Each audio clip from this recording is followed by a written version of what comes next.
This is the Wait For It podcast. Hey everyone, welcome back to the Wait For It podcast. I'm your co-host, Phil Barrera, aka Phil the Filipino. And I'm your other co-host, Mr. Eric Almighty. And for this edition of International Feature, we are kicking off the year with a film that's been on my radar ever since 2023, when it was first released and talked about in film circles. Oscar season was coming around, this movie was talked about a lot, and surprisingly, given its topic, Phil isn't the one who's been raving and talking about, let's finally check this out. It's been me. We're going to be talking about Anatomy of a Fall. Yeah, this is a film I had not heard of whatsoever until Eric brought it to the discussion. And, another international find that I think both of us are very glad that we were able to check out. So, the hope is that this series has, at least if even one or two of you have picked out a couple of the movies on this list that we've compiled over the years and broaden your horizons a little bit, then this series has been a success. So I hope that continues to do that here in 2026, and hopefully we've started off with a bang. So if you are brand new to the show, maybe you met us at Brick City Anime Festival or a different convention throughout the entire year, welcome in. And for all of you returning guests, thank you so much for continuing to support the show, and make sure you stick around to the very end of the episode. We'll let you know where you can keep up with everything Wait For It podcast related. But yeah, let's jump into it. The first episode of International Feature of 2026, Anatomy of a Fall, released in 2023, directed by, I'm going to say it's pronounced Justine Triet, since she is French. Did she do it, is the tagline on Letterboxd. A woman is suspected of her husband's murder, and their blind son faces a moral dilemma as the sole witness. So a lot going on here in this film. Very long, 2.5 hour runtime, I will say that here right now, and it is one of those courtroom dramas, but also there's plenty going on outside of the courtroom as well, between interpersonal dynamics and relationships and everything that is going on.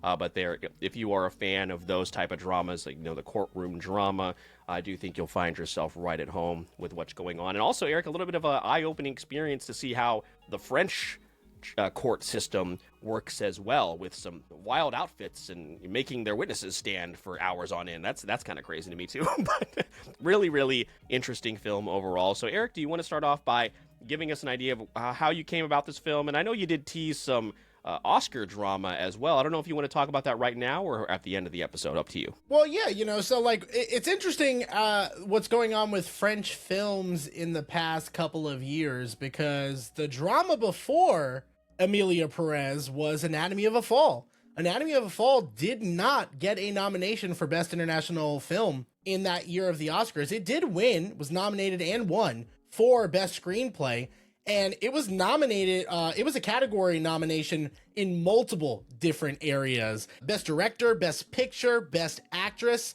Best Film Editing, all nominations, no wins there, but Original Screenplay is where it won. And you might be wondering, why didn't this movie get the Oscar nomination if it might have been the best French film that came out that year? Well, there was a lot of politicking that took place. The summed up version is that I believe the director essentially was punished for criticizing the then French president and some of the decisions around protesting and reform.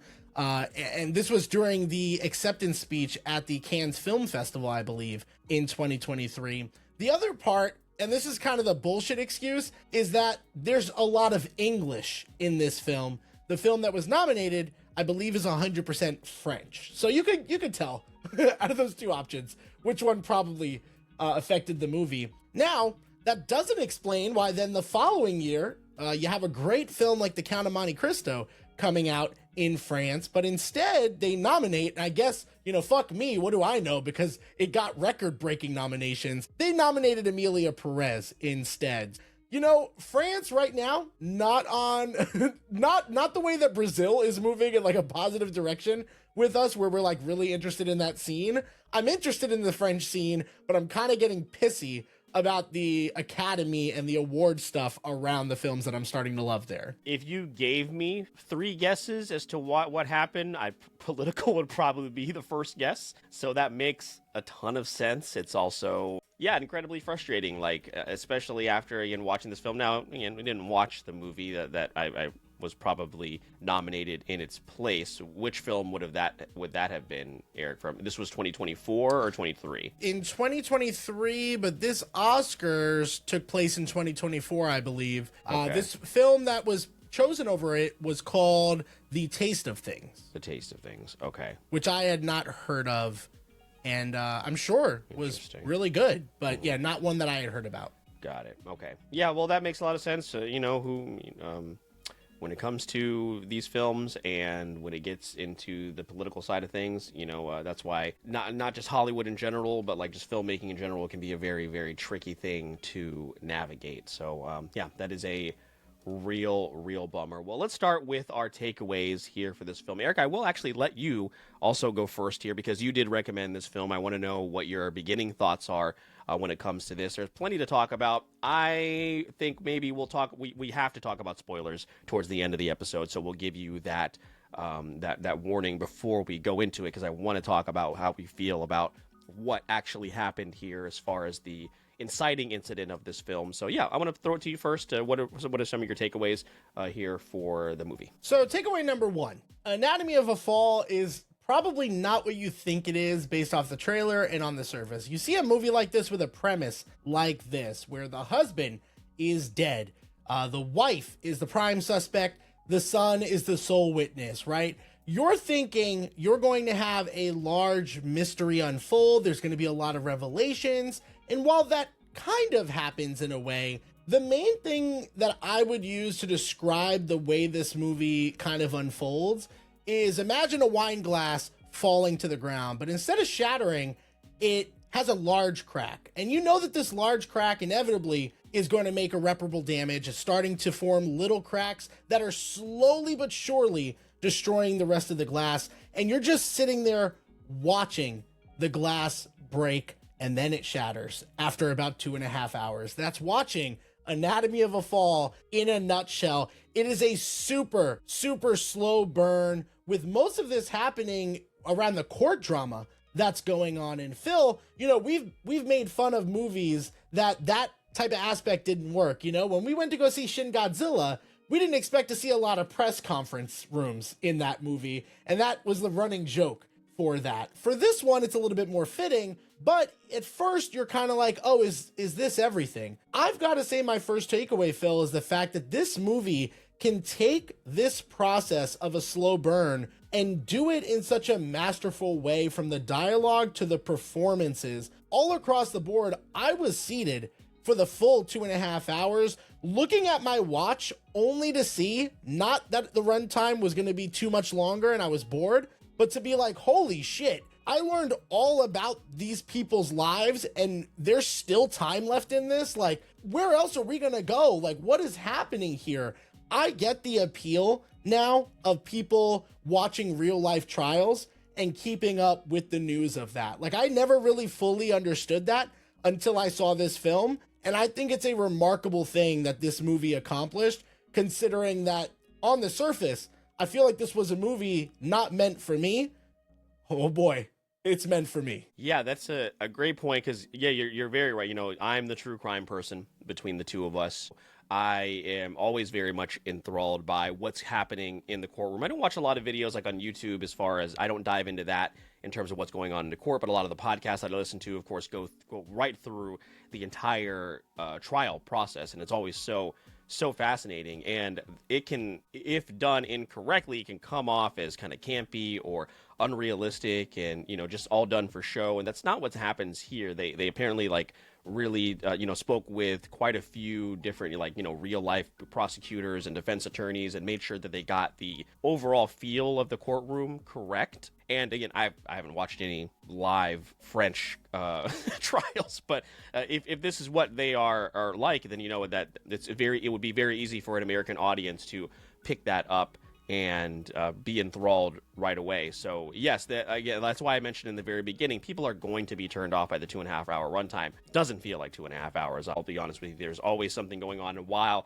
there is never that courtroom eruption, the big revelation. Well, there is a revelation here, but there's no big dramatic revelation. No one's busting through the doors and telling you, I have a piece of evidence that's going to turn this case around. It doesn't happen here because it's a again, it's something real that's probably happened. It actually very much reminds me of, because this is a very much like a fish out of water situation with our main character, that's who's played by Zandra Euler. Is there was a student that was studying abroad somewhere in Europe. I can't remember what happened, or where it was, but their roommate died, and they were accused of the murder, and they kept going back and forth between being released back to the States, and then they had to go back to jail in Europe and stuff like that. So like seeing her again in an area that was not recognizable to her. It's a language that she is struggling with. She's not from this area, and she's obviously, a lot of that comes to light about how uncomfortable she is there. So yeah, they did a great job with, getting us to feel the uncomfortability and just like the fish out of water nature from this main character and what was going on. And yeah, that was excellent. To kind of transition into my first takeaway, which I just mentioned her as far as Zandra Euler, who is outstanding. The performances in this are so freaking good. I'm gonna guess that his name is pronounced Van Arlaud. And then also the kid. The kid is so good. He plays, and I like joked about it with you while I was watching the movie, like he made me a little uncomfortable, but like there is a part, he has a role, or he has a scene at the end of this movie where he is bringing, like, he was already good throughout the entire thing, but he brings a different level of performance while he is explaining what's happening. And is this memory real? Is it not? That's kind of like the beauty of this film, which is another takeaway we'll talk about towards the end. But the performances, man, are so good, and it's always nice to be blown away by a film and performances that, again, you've never heard of, and that's what the beauty of this series is. Eric, we watch a lot of movies on this series where I know I'm not smart enough to understand that, like, the next level of why this is a good film, but I know that I'm watching something really special, and it really, of course, one of the biggest parts of that is the performances. Yeah, I mean, not one bad performance in this movie. Even the dog. Oh, listen, I'm gonna wait for the spoiler part to start talking about that dog, but yeah, even the dog is great. Like everybody knows their role and is playing it perfectly. They kind of, what I was mentioning about the way that they managed to craft this film, you really do feel like you're in these people's lives dealing with the scenario that's been presented and the situation that has happened. It was very, very well done for 2.5 hours of just almost straight deliberation, beration. Like, it was a lot of stuff berating down onto these characters where it just was getting heavy. It was getting like on my shoulders.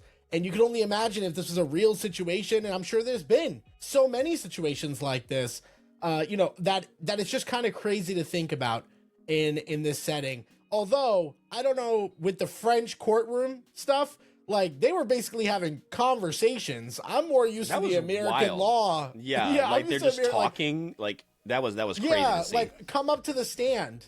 Where was that?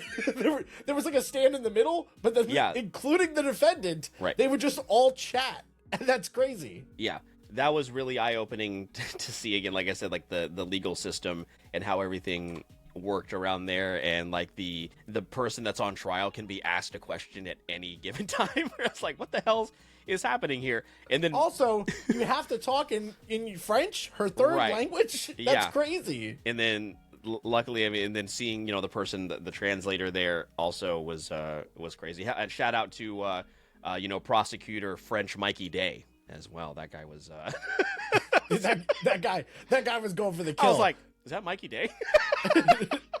So damn, good. That guy's good. He's so good. I didn't know he was French.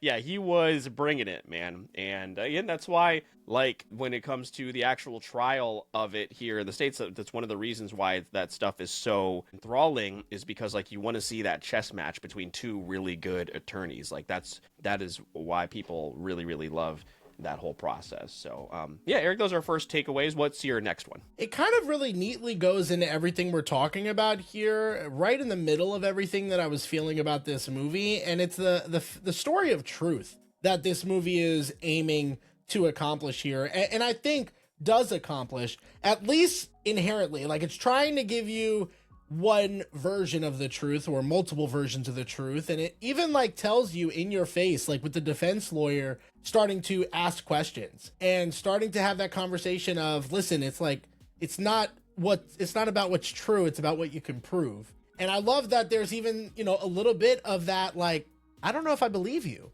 there's that too going on in these dialogues and in these conversations. But there's a really important conversation that happens with the son. Again, not getting into too many spoiler details, but a really heartfelt, direct conversation with a child about understanding that no matter what happens, there's two things that are going to happen. It's either this truth or this truth. And he kind of has to ask, like, so I have to pretend which one I believe in? And the answer to that is kind of yes for a lot of these type of situations in these courtroom styles where things are left up to interpretation. Things are turned maliciously to either attack or defend a client or a defense notion of somebody who might be innocent, where the prosecutors are coming in and they're coming the complete opposite direction, full aggressive, trying to spin the story to work for them. And it's just the way that this movie crafts what the truth really is and leaves it pretty ambiguous throughout the entire film, I think is a real hell of a job for a movie that's 2.5 hours long and is heavily dialogue driven. You talked about the performances, Phil. That has to be great, but it's the heart of this film and the story it's trying to tell that I found the most compelling, and it was just powered by all of the great performances and everything about the story. Yeah, what's the movie we watched? It was The Pit. It was The Pit we watched earlier in the year, where remember we were like, earlier in the month, where we were like, it was great to have the residents there because they could explain to them what's happening instead of explaining it to the audience. And at this point, I never felt like the narration and everything, the dialogue was actually trying to explain to the audience what was going on. It was explaining to the people in the courtroom. It was explaining to Sandra. It was explaining to the little boy about what is happening in this process and what they're going to need to deal with. And that's also again something that's really, really good. And yeah, that's such a like right in the very beginning of the movie when you're talking about the truth, where she's like, I didn't kill my husband. And he's like, I don't care. Like, I want to know what can I and can I not prove? And that's what it really comes down to. I literally listened to a short true crime story earlier today where this town knew that this specific guy had killed this person, but there was no proof. They could not prove it. He walked free. Everybody knows what happened. He probably would have admitted it, but like, it all comes down to what can and can you not prove? And that's what like the courtroom is supposed to be like. It's supposed to be just black and white. Like, here are the facts. Here's what happened. Here's what's supposed, here's how it's supposed to go. And but what makes that so interesting is that we all have to pick and choose what we believe, and I'm very excited to talk about what we have picked and chosen to believe what happened here when it comes to the finale of this film and how the court or how the case ended up. My next takeaway here is just a very, very interesting visual style that they went with. At some points, it is very much like a documentary, like camera work, where they are kind of following the family around, and you see how the courtroom goes about trying to reenact what happened or prove what happened. All of that is very interesting. The part that I really was like dialed in on, Eric, and I'm sure you probably noticed this too, is when they're zoomed in on the son and the defense attorney and the prosecutor are going back and forth asking him questions, and he's like going, and it's following him. You don't see the conversation happening between the prosecutor and the defense attorney. You're following with like what he is paying attention to, what is happening, like how he is dialed in and trying to decipher what is going on. I don't know that we didn't mention this yet. The son is partially blind, supposedly, but he can. So he is visually impaired. So he is, his senses, as far as his hearing, are heightened. So he's following along with what's going on there in front of him. It was just a really interesting visual choice that I'm sure, again, something that I don't fully understand why that was done, but I knew in the moment that it was something that was really, really cool. So there's so many different things happening when it comes to how they filmed this that again, that was very, very fascinated by. And again, like I said, I'm not 100% sure of the ins and outs of how film is made, but I can tell when something is special. And yeah, the visual style definitely stood out. Yeah, and in a movie that we don't get a lot of explanations, which is going to probably lean nicely into my third takeaway, we don't ever get like explicitly told that he's like either partially or that he's fully. You can see it very clearly. It took me. He can't. Well, listen. I said this in the pre. I said this in the pre-show. For a kid that can't see, he's looking at quite a lot of stuff. Okay, he's looking at quite a lot of stuff. So one could grasp the idea that maybe it's partial. He definitely has. They explain a little bit of the accident that led up to that without getting into again too many of the specifics. But the movie doesn't try to hold your hand, like you said, Phil, but this is where it's going to go into like probably my only minor nitpick, which is also a positive. Like the way this movie pulls this off works. It really does.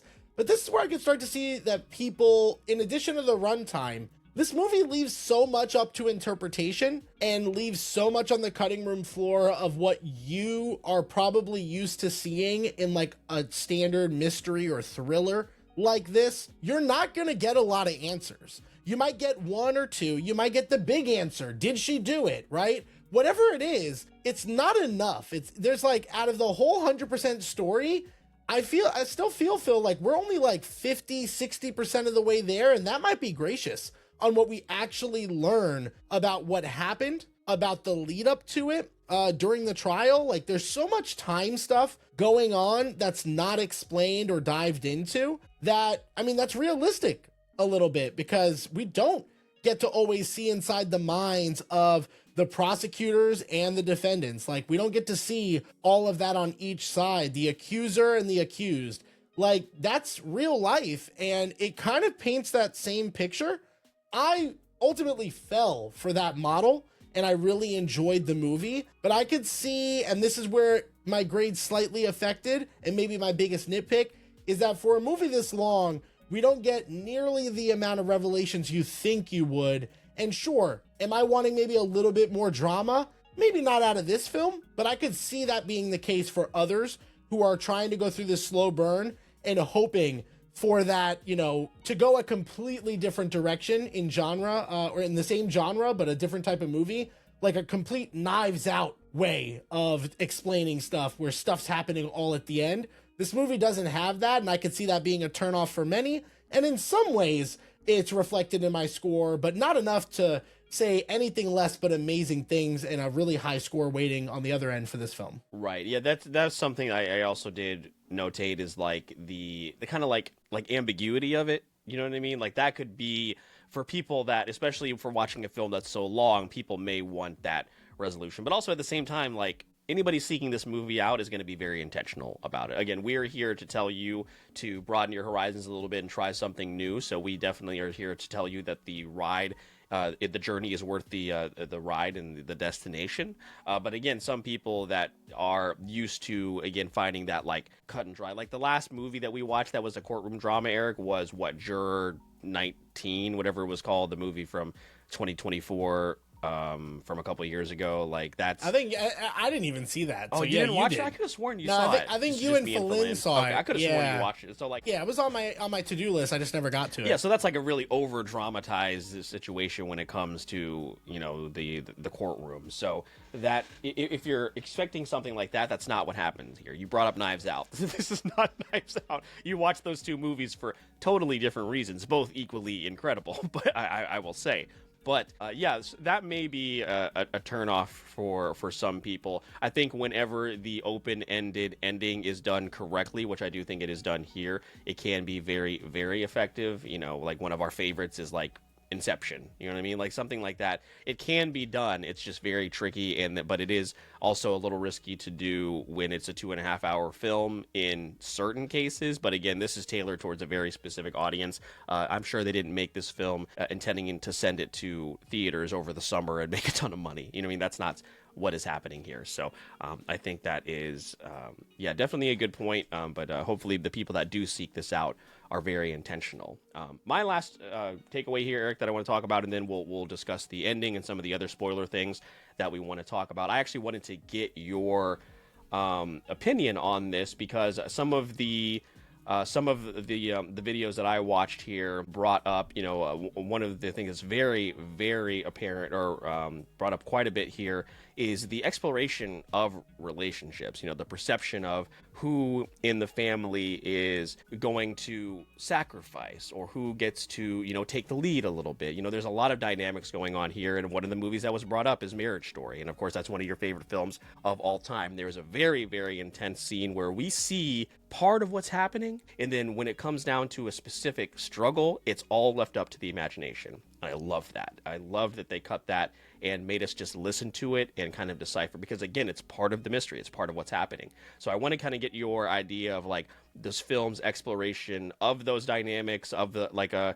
especially the exploration of the relationship between the two of them. One of them is a very, very successful writer. The other one has never really gotten their career off the ground, and they're definitely very resentful over that, to kind of give you guys a little idea of what's going on between the husband and wife in this story. So I'd love to hear what you thought about that when it came to the relationship between the two characters. Yeah, I mean, that's why it pissed me off so much. I'm glad that it got nominated for Best Picture, but the fact that it didn't get nominated for Best International Film kind of pisses me off, because that scene is an Oscar-winning scene. It was so good. And I mean, she's already, our lead actress in this film is already killing it. And, if it wasn't for Emma Stone that year winning for Poor Things, I believe, that could have been hers. That really could have been hers. And that's a movie we need to still see as well. But, I really liked all the dynamics that had to do with the mystery around their relationship. Some of the revelations that we get are not enough. They're not enough to come to a concrete decision. And that's ultimately, like, with this open-endedness of a story that you're left with, I could see that not being somebody's thing, and I could totally understand it. But when it's done right, Phil, like you mentioned, it's hard to do, but when it's done right and it's executed the way that this movie executes it, you end up with scenes like this that are left with you for a long time, that you end up thinking about. And when I think of Anatomy of a Fall, I will specifically be thinking of this scene first. Yeah, and before she speaks, you pretty much have it penned, like, oh shit, this is what's happening. And then she explains what is happening, and you're like, oh my god, I didn't even think about that. Maybe she didn't do it. It's so good. And that again, it really just kind of put an exclamation point on, like you said, what is already an outstanding performance by her, as well as the husband. Again, not a bad performance in the house when it came to this movie. So yeah, those are our three primary takeaways. Eric, did you have any that were left on the cutting room floor, or are you ready to dive into the ending and some of the other spoilers that I'm sure we're eager to talk about? Yeah, I think a lot of it's left to spoiler talk, so I think this would be a great spot to talk about reception and give it our scores, which I know we have been itching to do. I am just really glad that this turned out to be a movie that you enjoyed. This is one that I've been bringing up, and we kind of went on a limb here, promoting that we were going to do this episode before we watched it, but I was pretty sure this was going to at least be a solid time, and I'm happy to say it turned out to be a lot more than that. Yeah, 100%. Well, let's get into critic reception before we dive into spoilers here. Over on Rotten Tomatoes, 96 certified fresh tomato meter score, and 91% popcorn meter score, 7.6 out of 10 over on IMDb, and a very strong 4.1 over on Letterboxd. Ultimately, Eric, I ended up giving this a 4 out of 5. I think this is something that I would certainly watch again, and also watch with somebody such as my sister to kind of get her idea on the film. Because of its length, it's something that I wouldn't tackle right away, but I would certainly want to put it on if we're looking for, if there is a movie that I want to suggest that, again, like I said, when you know that you're watching something very special that was made with a lot of love and care, this would be on that list. So 4 out of 5 for me. How about you? I landed right there as well. If I'm being honest with myself, it's probably a 4.25 if we had to, push, grasp at straws and push the limit of our rating system. But I gave it a 4 out of 5. And for me, Phil, it really just comes down to the open-endedness of a film that I think does it really well. But this movie could have gone the route of trying to go for the mystery and trying to uncover that for us as an audience. And it could have gone really well, and maybe it bumps up the score a little bit. Or it could have gone terribly wrong, and it could have majorly affected my score in the other direction. So this movie isn't necessarily playing it safe, but it does get a safe 4 from me on a first watch. And I say that to say that on a second watch, I could only see my score going up. Is this a 4.5 possibly? On a second watch, I think it could get there. It is that damn good. I've reflected how much I love this in my rankings in our letterbox list for this series, the International Feature Series. But man, 4 out of 5, it's really a 4.25. And on a second watch, man, I really could go that 4.5, or at the very least solidify what I'm thinking, where it's right smack dab in the middle of those two. Yeah, definitely. And if you're curious, out of all the films I've watched in 2026, this is number 1, baby. Number 1 out of 1. Okay. Well, maybe the more interesting conversation would be before we talk about our rankings. If you go back to your 2023 films that we ranked, which is when I think we started really doing it on Letterboxd, where would it end up? I would only have 2023? I think you did, because I did. Yeah, so I only have 4 films that would go above this, and you could make an argument maybe for 5, but Across the Spider-Verse, Godzilla -1, Hi Nana, and Elemental, which, you know, I just had to put it out there really quick. Elemental for sure. Oppenheimer is close, but I think Anatomy of a Fall would actually have a slight edge. So I would actually put it at the 5 spot if I was to redo my list and I saw this the year it came out. What about you for 2023? Let me see. My Google Chrome crashed on my computer, so I'm not going to touch that again. I'm just going to pull it up on my phone. Let's see. What did I give? So They Cloned Tyrone got a 4. I didn't think about this question. Man. I think it would probably be... Yeah, because if it's a 4, I think it would probably be somewhere between 7 and 9, because it would be, I gave 8 films a 4 or higher that year, starting with Oppenheimer, and I would put it, I don't think I could put it before Barbie or Oppenheimer, so I think number 9 on that list. I'd probably move Guardians of the Galaxy 3 around here as well, down this list. So actually, number 8, because I'll move Guardians down, and I would probably put it at number 8, so yeah. It's a good question, though. Yeah, but talking about our rankings, guys, where did we end up ranking this on our international feature list? We have a total of 39 movies ranked on Letterboxd that we've been keeping track of since we started this series.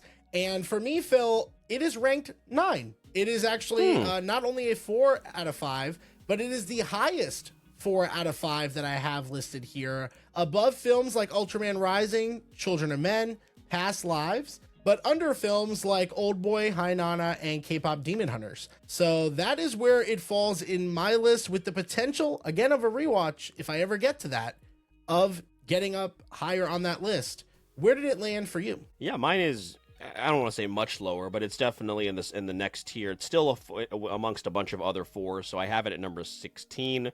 I have it listed just before Okja, The Roses, Wolf Children, films like that, but just behind Old Boy, I'm Still Here, Grave of the Fireflies, films such as that. So, yeah, and you know, that just goes to show again how good this list is getting. I think we say that every single episode now. So, number 16 for me, but yeah, top 10. That's solid, man. It's worthy of that. I'm not going to fight you on that at all. Yeah, I think for international films, we're finding that this is the one section of the podcast where we definitely have different rankings on stuff. Like when our late to the party list, there are some exceptions to the rule, but for the most part, they're like in the ballpark.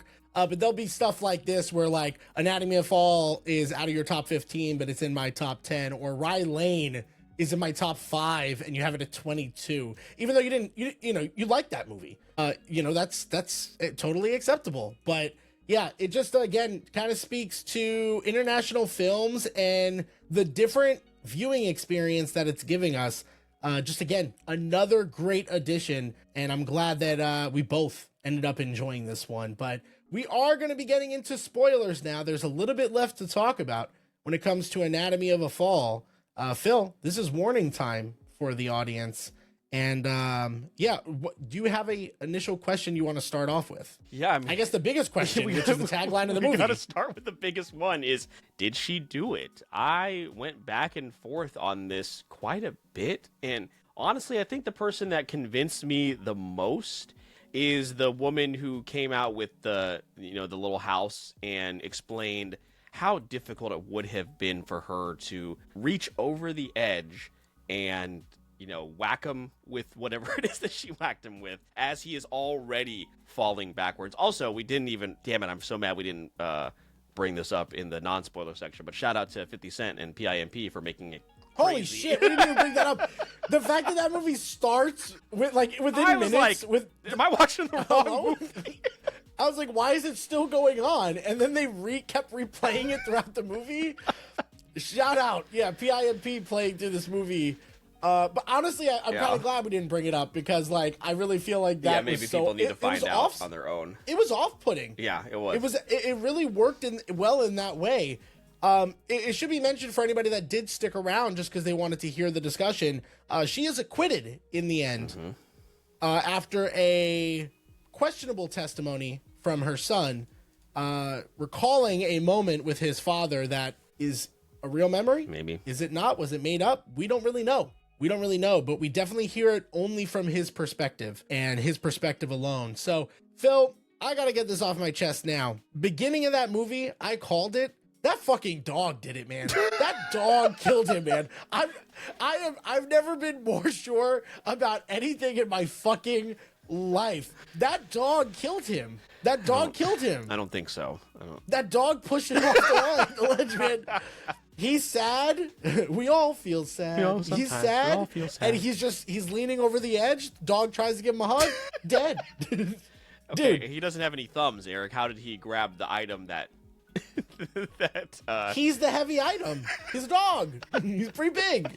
Listen, again, shout out to that dog for being an incredible actor. Oh, shit, that's what I wanted to bring up is some of these fucking Letterboxd reviews that were just absolutely hilarious. Some of them, I literally was, like, cackling. First off, I thought the husband was a DJ cooking up a banger. That's one of the first ones here. Yes. Your Honor, you low-key weren't there. That's a good this was one of my favorites. Now, how the hell did they get the dog to do all of that? Let's see. I think I saw one that said, like, they're just simply going to have to come up with an Academy Award for dogs. What if the husband was vibing too hard to that 50 Cent instrumental and he just danced himself out the window? See? So French trials are crazy. They're reading novels and having panel discussions and shit. Yeah. Man, just so good. Dog being listed first in the closing credits, 10 out of 10. Yeah, so I just wanted to read some of those, but yeah, man, that performance by the young man was so good, where he's telling the story of of the car ride with his dad, like you said, did it like toggle something, because he said he didn't remember that the thing about the aspirin, or he had never heard about it. And then it toggled that memory about the dog, and then like he gives the dog fucking aspirin. I was like, I didn't really understand that. I didn't really get that. I think what he was he trying to experiment with, like, does the dog actually, where did the aspirin come from? Like, he was trying to prove that the aspirin that the dog ate came from his dad. So maybe his dad had tried to do it a different time, maybe a different attempt to take his own life, and then he tried to. I was again very frustrated with him when he tried to kill the dog, or almost killed the dog. Obviously, yeah. I mean, that's expected. Right. That's expected. But my biggest thing that they didn't really explain, but they kept hinting at it, was the relationship between Zandra and the defense lawyer. Mm-hmm. There was definitely something going on there. For sure. I mean, he told her he loved her. They had some type of prior relationship, but maybe he was in on it. I don't know. I didn't even think about that. You know what I'm saying? Yeah, they had that moment alone, and they're connecting. You know what I mean? Sure. I don't know. It definitely could have been something like that, but again, this movie just leaves it up to discussion, which I think is a good thing. At the end of the day, I think it's better to have this than to try to risk solving a mystery that doesn't work, because a lot of films just fuck up that end part. It's my issue with horror films too. That's why I don't really get into a lot of crime movies that have a mystery and that has to get solved at the end. It's kind of my thing with horror too, is they gotta land that ending for that trope in storytelling, and a lot of times it just doesn't work, so leaving it up for interpretation can work, but I don't know. It's just still something about it. It's just there's still so many ways this could have gone. it's almost like you still feel like you're at square one when they find the husband. You kind of still feel like you're at the same place with the theories. And there's an appreciation in how a film can still do that after just giving you so much information. But there's also a little bit of frustration when you want to know what happened. Man, I don't know. All right, we're on the jury. What are we voting? Are you guilty or not guilty? I don't think the evidence is there for guilty. No, I don't think the evidence is there for guilty So if we're either. just focusing on facts. When that prosecutor pulled out that book, we all knew he was fucked. It was like, even the judge had been with him the whole way. I was like, hey, you're stretching. Yeah, you can't. You can't just bring out the book. When she said you might want to take the defense lawyer's advice, I was like, oh, you're cooked, bro. You're cooked. Yeah, French Mikey Day. He was doing so good until then. Mm-hmm. But he was reaching for straws, so yeah. And then, I mean, like, again, the son's testimony of how he interpreted what the father had told him pretty much sealed the deal. But it was very telling that even in the scene they played, for us as the audience, it's all came voice. From the it's son's all in his voice. Man, that's so good. That's so smart. Good. When they're, it's still, and think about the actor. He still has to say those words, but like, you know, he knows it's going to be the kid that's going to be repeating them. Damn, yeah, good shit. Again, a lot of good shit. And great then outfits. This movie, yeah, dude, that courtroom was crazy. I would not want to be in that courtroom. Slay, yeah. I just, what is better, that or Conclave? I don't know. Oh man, when it comes to outfits, yeah, but yeah, it just it was just really amazing to watch everything unfold the way that it did and the way that they accomplished it. They made it a point to always like question. And I mean, like, that's what a lawyer would, I would assume, do in like real life, right? But it felt like authentic here, where the questions that were being asked weren't for dramatization. They were literally like you literally can't prove that, right? So that's like, you're guessing, right? Like, you're biased, right? You heard she's a bisexual and now you're biased, right? Like, that's the type of shit they were saying in defense. And then on the opposite side, they would go to the same extreme to attack. Again, really just crazy dynamic. And it was just a back and forth battle that, again, still had a mystery by the end of it, but did technically have a resolution. And I mean, again, that kind of spoke to what they had set us up for in the film about picking your reality and the truth you want to live in. Like, in that situation, us as the audience are in the same position as the son is. In a way, the son seems like he might be hiding stuff still. That whole tape thing where he was like, I was by the window, and then he was like, oh, I got mixed up, I was inside. That's bullshit. That's bullshit for sure. So what did he hear and or see? But if we were to just kind of try to envision ourselves in one of the characters' shoes, we're probably the closest one to the son, who's thinking like, even if she did it, she was acquitted. Do I live with this reality that she didn't do it? Or do I say, fuck it, and I still think you did it. I don't care if you didn't get proved guilty. I still think you did it. A lot of people are left with that decision in real life trial situations where there's only two people that know the truth. The person that was there and the person that's dead. So, and if that person that was there isn't proven guilty, what's the truth? I think that's just such an interesting dynamic, and they nailed it. And I think that's what makes the scene after the trial and she's acquitted and they go to dinner. I think that's what makes that scene also very important. Like, you could have easily just, she goes home, cut to credits, movie is over. But when she is talking about like living with those consequences, like you don't just move on after something like that happens. Again, to bring back again one of the podcasts that I listened to early on in his life, his grandmother was actually murdered. His grandmother was murdered, and they caught the killer and they sentenced her to life in prison. But like, they don't care. That doesn't bring their grandmother back. Like, they have to live with that for the rest of their life, knowing that happened to their loved ones. So whether she did it, whether she didn't do it, she will live with the consequences, because her son is ultimately the one who has to pick and choose his own truth to as you have, continue to bring up, to live in.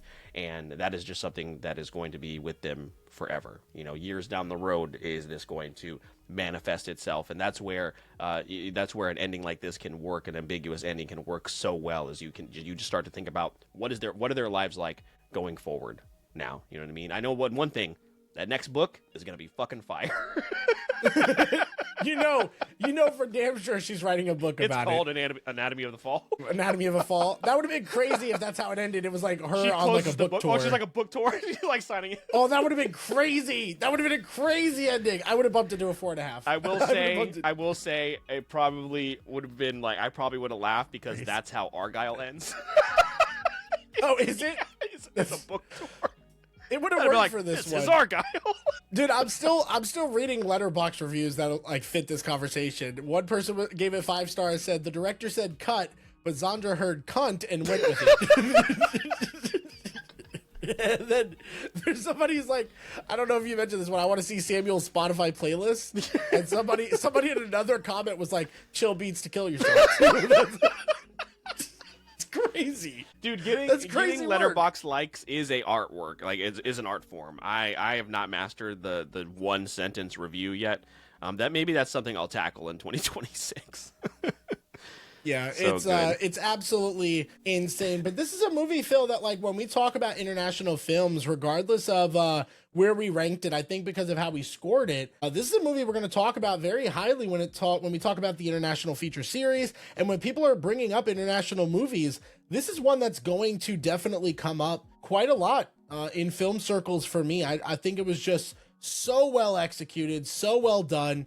And again, really glad that we nailed this one, and it wasn't Emilia Perez. Thank God. Yeah, that's how we started off 2025, which is crazy. Crazy. The last one I'll bring up is the prosecutor trying to incriminate her by saying she's bisexual and a cheater. Girl, that's just a woman in France. Again, nuts. I was definitely on her side, though. She's like, what do you mean I don't do shit for you? We're living in your hometown. I agree. Just because you couldn't get this career off the ground, I'm supposed to pay for that? Like, I'm good at what I do, and she told him that he's good at what he does, so step it up. He didn't have to homeschool their son. He would have been fine. Plenty of blind kids go to school and run into shit. You know what I mean? Like, he would have been okay. I mean, it was definitely his fault. And it was his fault. And the accident was his fault. So, yeah, you get to live with a little bit of guilt. And I definitely would have blamed myself. And be a shit writer. You know, so maybe that's your karma. Maybe that's it. You were late to pick up the kid, and you still didn't put the book out. Like, at least release the book. Yeah.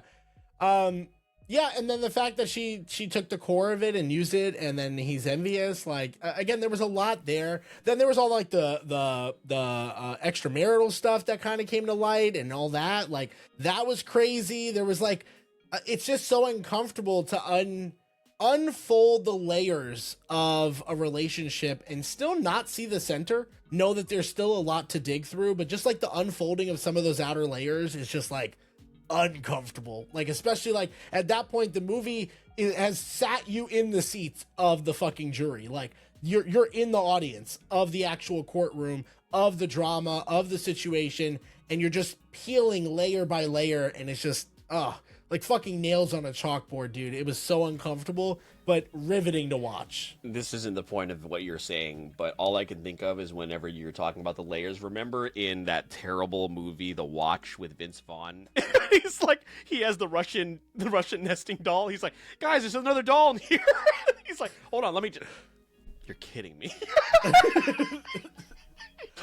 I thought you would have gone like Shrek and Donkey talking about the Onion. I thought you would have gone there. No, you went with the fucking Watch. Are you fucking for real? Do you remember that scene? Do you know what I'm talking about? Yeah. Okay, I'm gonna play it for Patreon after this so we can watch it together. I'm a professional in the middle of my monologue, and you're over here bringing up the fucking Watch. Guys, there's another doll in here. Let's see what happens when I... Ooh. All right. That's crazy. Reboot van soon. The Watch. You definitely went Pat McAfee there, where it was like, he's got Lank written across his shirt. Stands for let a naysayer know. Let a naysayer know. It's getting hot in here. I didn't think that's where that was going. Oh boy. Well, anyway, guys, this is a great start again to 2026. We went The Pit. We went Anatomy of Fall. Nicholas Roy. What a January, guys. Only nowhere to go but down. Thank you so much for being on this journey with us. Next month could be rocky. Actually, I'm not sure. We'll see if we like. It's romance, so romance can go Eric one didn't way or pick another. Aaron Brockovich, which isn't a rom-com, but still, I'm surprised he didn't just go with Julia Roberts anyway. I know, but March is right around the corner. That's true. Julia Roberts, and we are going to see you soon. But folks, thank you so much for listening to the very first episode of International Feature here in 2026. We have a whole library of these. Like Eric said, we're up to 39 films on that letterbox list, so make sure you keep up with everything going on with the Wait For It podcast, and you can do that via the Linktree link in the show notes of this and every single episode. You can follow us over on social media, including Instagram, TikTok, joining our growing Discord community, like, share, and subscribe over on YouTube, and you can find us on Twitch, where we are streaming each and every single week. If you want to support the show a little extra, you can head on over to Apple Podcasts and leave us a 5-star review, or Spotify, wherever you are listening. And also make sure to follow Eric and I on our personal sites. Eric is streaming twice a week heading into 2026 with plenty of bonus streams. I am continuing to follow my voiceover journey and have some really, really cool projects to share with you guys very soon. Actually, by the time this episode comes out, we'll know about a couple of them, and another one of them will also be released. So make sure you keep up with us on the personal side as well. But if you're finding yourself wanting to get more from the Wait For It podcast, perhaps getting episodes early or participating in our very next Patreon month, which is coming up pretty soon. Eric will let you know a little bit about that before wrapping us up. You can go the extra mile on Patreon, where patrons of the show are supporting us monthly. Those patrons are Briar, T3 Cato, Vintage Macaroni, Corey from The World Is My Burrito, Nick Casbara, the author of the Vitalarium series, and Botter from the Short Box podcast. Each of them are supporting us and getting behind the scenes and early access to episodes like this one. We're also just a couple months away from Patreon month, where we pick 1 or 2 months out of the year for Patreon to select the films and or shows that we're going to be watching for series like Late to the Party and this series here, International Feature. If you want to be a part of that, plus some bonus content coming their way throughout the year, make sure to support us on Patreon. If you can't do that, all the free stuff that Phil mentioned that only takes a moment of your time is greatly appreciated and helps the show in more ways than you know. With all that being said, my name is Mr. Eric Almighty. That is my co-host, Phil the Filipino. And please don't forget, we release new episodes every Wednesday on the podcast, and all you have to do is wait for it.